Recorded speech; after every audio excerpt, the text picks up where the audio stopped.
Hypersonic missiles are, if I can say, disrupting everything, and not just on a technical level. They're forcing companies to embrace new doctrines and processes and bring in new talent. So we have an expert here to talk us through this exchange. We have Zach Shore, the Chief Revenue Officer of Hermeus, who spent time at Anduril, and before that served in the U.S. military. And to do that conversation, welcome Leslie Hitchcock back on stage. Give him a round of applause.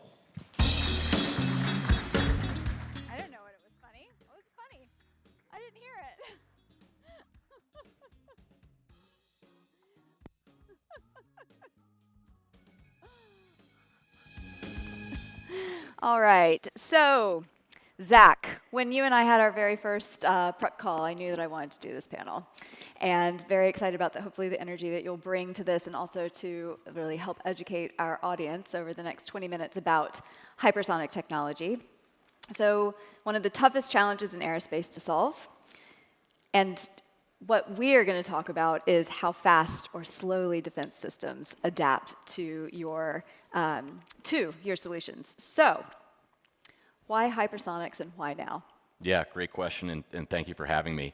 I mean, I think one of the things we know right now is that the world is sort of in a geopolitical rebalancing, and the sort of era of great competition is back, and that means that we're out of the counterinsurgency fight, and we're into what I consider to be a heavy systems fight. Heavy material, long distances, high explosives. And as the world has shrunk, one of the big challenges is time to target. How quickly can you affect the enemy so that they have to respond to you? And for the United States, we have the benefit of being insulated from Europe and the Pacific, and China through the Pacific and the Atlantic. But that means that we have great distances to cover, particularly in Asia. And so hypersonics has been something that's been heavily looked at in the last decade, but I would say has really become a focus for the department in the last 5 years. And so for Hermeus, our sort of thesis on this is, yes, we agree with that, but if you want to get to scale and to be affordable, then you have to lean into the reusable side of that market. So let's talk about that, because that's kind of extraordinary, reusable hypersonics. Yeah. What does that mean? Yeah, I mean aircraft, effectively. So one-way systems are missiles, and typically if you're going to send a one-way system, that means you're paying for the whole system, the sensor, the propulsion, the warhead. The greater the distance you want to go, the bigger the stick, if you will, the bigger the propulsion system, and that scales poorly over long distances. So if you want to bend the cost curve, what you really need to do is the SpaceX model. You need to return the propulsion system. This is effectively the innovation of Falcon 9. Return the most expensive part of your system back so you're not using it every time, one-time use. So for aircraft, that's what we have, right? When we travel from New York to London, we're not doing it on a rocket and then you have to get a new rocket and strap it on, right? We fuel up the plane, we turn it around, and you get these economies of scale. The same is true for hypersonics. You can do this with aircraft. It hasn't been done yet, but there's no reason it's not possible. And so these planes, what are they going to fly? What's their payload? Yeah, I mean, it's funny. I get asked this question a lot in the department, and I joke, I'm a ground Marine, and I'm sitting talking to Air Force pilots who are far smarter than me. I'm like, if you want the Marine to come up with best use cases for a hypersonic airplane, like, we can do that, but it's sort of anything you want. Do you want to do logistics? Do you want to do strike? Do you want to do ISR? Do you want to do electronic attack? I mean, I'd put it to the group here. If you had the world's fastest airplane, what would you do with it? It's kind of an N of infinite for use cases, and so really the challenge is focus. What is the biggest unlock technically to start? Because a lot of times actually what we find is that people sort of are overwhelmed with the potential utility of a platform like that. I think from a buyer's perspective, the Department of Defense, at least in the States, is most interested in responsive strike as a use case. That doesn't mean ISR isn't huge, but there's a lot of ISR in space, and the politics of that kind of crowd you out. Once this system is flying, though, I'm pretty confident that you'll see acquisition because it's not development anymore. Oh, we'll take one version for logistics. Oh, we'll take another version for surveillance and reconnaissance. But to get the sort of investment and energy spinning, it really looks like a strike platform right now. And when is it going to fly? It's a great question. I mean, we're going to fly our first supersonic aircraft in the first quarter of 26, and we'll go Mach 3 if our timelines hold in the first quarter of 27. The jump between that aircraft and the next development is uncertain, not from a physics perspective, but really from a partnership with the department perspective. So I would argue that we would be able to demonstrate Mach 5 flight before the end of the decade confidently if the department demonstrated that they wanted to see it. And there is tension between companies like Hermeus and the sort of what I would call sclerotic S&T side of the Department of Defense that has a very different approach to innovation in this type of technology. So it's really not an engineering challenge. I don't want to make light of it. It is a hard problem. But the biggest challenge that faces us is not engineering. It's really systemic with partnerships with the Department of Defense and with venture capital. So it's not a technical barrier. Would you say that it's a cultural barrier? Yeah, I'd say it's a large cultural barrier, a very large cultural barrier. And I think. Yeah, expand on that. Yeah, so I mean, let's take a step back historically. There's two data points that I think are very telling here. In the World War II era, the Manhattan Project, the average age was 25 years old. During the NASA heyday, the Apollo missions, the Houston ground station, the average age was about 27 or 28 years old. You've seen this sort of development in the last 10 years of people who've been working on these problems, frankly, in the science and technology part of the Department of Defense, who don't necessarily work in tech, they don't work at SpaceX, they don't work in Silicon Valley, they've worked in the government, have very strong opinions on what is and is not possible. And they view new entrants, they view younger people as, you don't know what you're doing. Instead of, oh, maybe these folks are onto something, how can we partner with them? And so I think at times there is a level of hostility and tension that gets in the way of working together. You hear a lot, and this isn't just from my time at Hermeus, my time at Anduril, and I see some of my friends from Anduril early days, where innovators in the Department of Defense will say, oh, we looked at that 20 years ago. We did that. We wrote a paper on it. And you're like, you did it. Where is it? The point of doing this is not to do it and put it on a shelf. The point of this is to create a product to, advance warfighting for the nation and for allies and partners. And so, I actually believe that right now the cultural barriers are far greater than the economic barriers or the technical barriers. And this is the impetus of us founding Resilience Conference and Resilience Media was to really highlight that. Yeah. This is systemic. It's not just Hypersonics. It's Oh, yeah. across all of the startup ecosystem within defense and security. So with your perspective, do you have any examples of what it takes to actually be trusted for defense programs with the DoD? Yeah, sure. I think a lot of it is demonstrate, right? Prove it. So let's use Anduril, I think, is a very instructive example here. So when you look at defense technology today, and when I say defense technology, I mean startups, new entrants, the Anduril model, what you really see is kind of two breeds of technology. You see software and you see low-cost hardware. And the reason you see that is because if you want to come to market with private capital first and you need to prototype something, you have a cost pressure. You can't go off and spend $200 million on a system. It just doesn't scale that way. VCs don't write checks that way. And so you have to go build something, and then you have to go demonstrate it in the field. Prove it, right? If you can prove it and demonstrate it, you have it there. So as an example with Anduril, the way that Anduril's counter-UAS program actually kicked off was we demonstrated at our test site the first interdiction that we had done of an unmanned drone with one of our drones using our C2 Lattice system. We videotaped that on a cell phone and sent it to one of the PEOs. They're just like, hey, we just did a thing. Do you want to hear more? Immediately, you get a response. Now, that doesn't guarantee you a program, but it gets you in the room because PowerPoints don't solve problems. The challenge with that, though, is if you have to go build to get in, your threshold of what you can build is much lower. And so you see innovation in defense look a certain way because of the lack of partnership for big systems. It's small drones to start, it's small missiles to start, and it's software to start. And the businesses have to scale and build trust. That's okay, that's good, but it does delay the pace and it does diminish the capital invested. But at the end of the day, if you really want to build trust, you have to demonstrate your technology. And the last thing I would say is, when you demonstrate your technology, you really need to be careful to think that demonstration is enough. So you demonstrated a thing, great, they like it. Did you document it? Do you have your data packages? How is this going to interact and integrate into the force? How robust is it? How are you going to manufacture it? There's a whole bunch of things in acquisitions that a small company might not be aware of, that program offices will give you some feedback on that you need to document, and you can work with. I think this is where partnerships with retired senior military leaders are very, very powerful, because they can tell you, hey, these are the 5 things you need to document and have ready to have answers for if you demonstrate, so that they can acquire your system. Mm-hmm. And so you're getting your capital from venture because they're taking on the risk on behalf of government. Y'all last raised in 2022. Mm-hmm. Do you have any? It was Series B, Mm-hmm.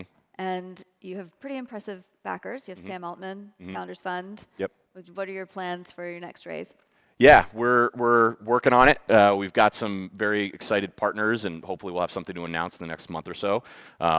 These problems don't work without capital, and I think Hermeus is a very interesting use case of a different go-to-market model. Anduril was, low-cost software first, kind of a PE roll-up with low cost of capital and moving to the market first. What we are trying to do is be the first heavy system technologist. It is very risky. Like the margins are tight on hardware. Engines are expensive, metal is expensive, factories are expensive. But the unlock and impact are without question.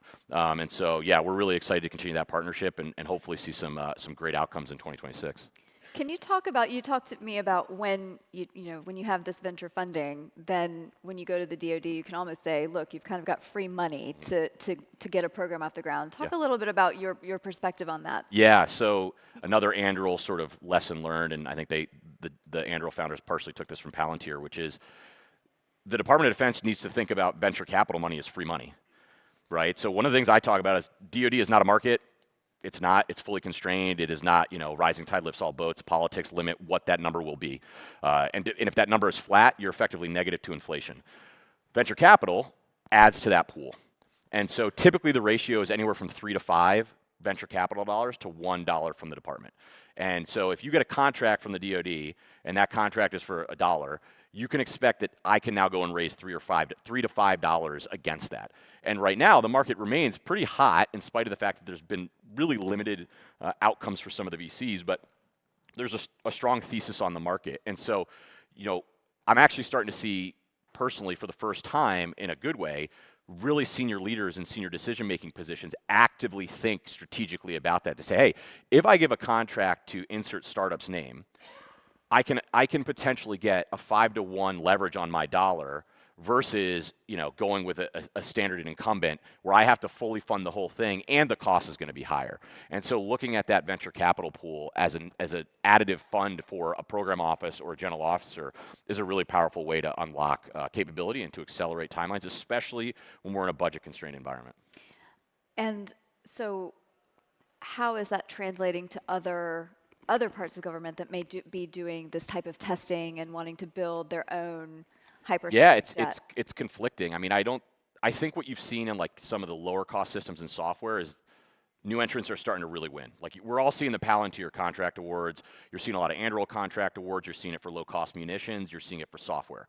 That has been broken over. Where you are still not seeing it is high cost systems. If you were to do a budget analysis of and we'll just make this simple because I'm a Marine, round numbers, $1 trillion budget, cut it into thirds. You've got like procurement, research and development, technology, and then operations and maintenance to maintain things, and you cut it again. How much of those dollars are actually buying new systems? Like the market gets really small really quickly, and the preponderance of those dollars are going to aircraft carriers, fighter jets, tanks, radars, big missiles, ICBMs. They're not going to the low-cost munitions. And so that part of this remains completely locked up. And the way those pieces of technology are matured and developed over time is with the S&T community. The F-47 was worked with Air Force Research Lab and DARPA with Boeing and Lockheed for years behind the curtain before anybody got a chance to do it. So that whole big heavy innovation world remains completely obscured and really non-disrupted. Our hope is building a heavy system can start to show that new entrants can do this. The young people can do this. We think Elon proved this. Our DNA, technically, is all SpaceX. We have an LA facility on the SpaceX campus. Hopefully Elon has no idea what's happening here because, Elon gets sight of you, he can squish you. But that is the model we're building to. And so, that heavy system in balance is the key next step. And right now, the Lockheeds, Boeings, Northrops, who still build good stuff, I think there's actually a very important role for them. I don't want to throw shade at them. Kind of have a stranglehold on that funding for, research and development of new heavy systems. Mm-hmm. So is Elon like the new Apple, where if he sees something that's interesting, he'll develop it himself? I mean, Apple used to take on a bunch of different. Our senior engineers are all Elon disciples with the story of taking the jet down to Boca Chica at 3 a.m. to meet with him, wait 3 hours to get him interviewed and get promoted. And their whole thing has always been, if Elon decides he wants to do this, our business, it's over. Now, what we have is Elon's got a lot going on: Twitter, politics, SpaceX, whatever, Tesla. So he's pretty distracted, and this isn't really something on his roadmap. But there is a lot of great lessons for companies like us and others on how to make a problem smaller, build fast, prove your technology, and force the customer, in this case the department, to explain why they don't want to partner with you. Explain why the thing you're flying around now is not interesting to them. And so you've talked a lot about the DoD. Have you done any, do you have any contracts or any conversations going with the MOD or any other MODs in Europe? So we do not have contracts yet. We have relationships with the MOD here, the DoD in Australia. what we've found for again, heavy systems is typically allied partners will not proceed in purchasing large systems before the United States. They don't want to be non-interoperable. It makes total sense. The Department of Defense, the U.S. market is the biggest market. Part of the reason I'm here is, hey, I want to see people. I'm going to start talking to people. There's clear use cases for our technology on the continent in a whole wide range of things. And I think one of the other things I need to understand as a leader in my business is how is Europe currently thinking about sovereign development?